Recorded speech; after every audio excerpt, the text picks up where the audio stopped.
I am Maya Slingerland and I'm going to introduce to you this module. Currently, the world produces enough food to feed all people. Yet, there are about 800 million people underweight and a similar number is overweight.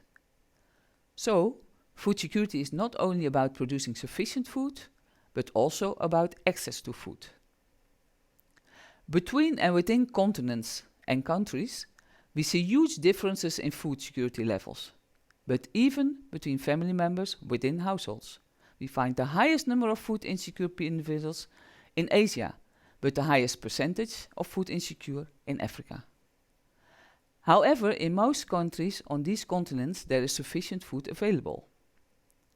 Therefore, food access needs to be understood at the international, national, household and individual level. Worldwide, large numbers of women and children suffer from lack of minerals and vitamins, so-called hidden hunger.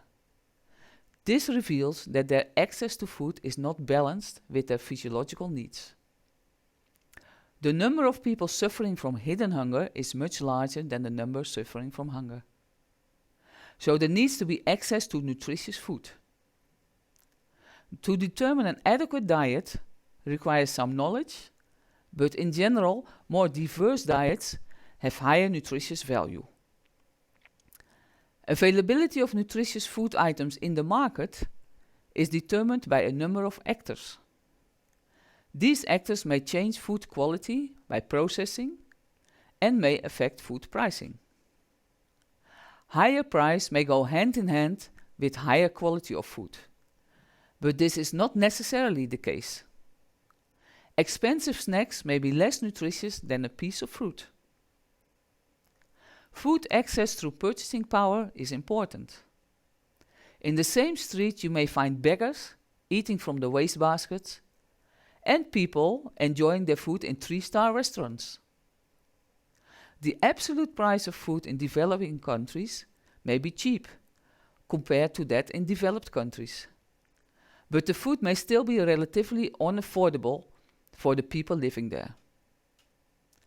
Richer people generally eat other food items than poor people. What people eat partly depends on where they live. Climate and soil quality determine to a large extent what can be produced where. The main staple food will be the one that is locally produced. People in Europe eat large quantities of bread or pasta made from wheat, whereas people in Asia eat more rice. People in cities tend to have other diets than people in rural areas. What people eat also depends on food habits. Several religions have explicit food taboos regarding, for instance, consumption of pork, beef or alcohol.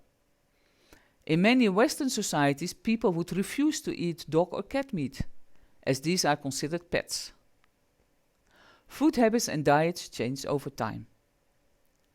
Your diet thus depends on the availability of sufficient and nutritious food, your ways to access food, and your preferences and habits, which in turn may be determined by where you live and under which circumstances.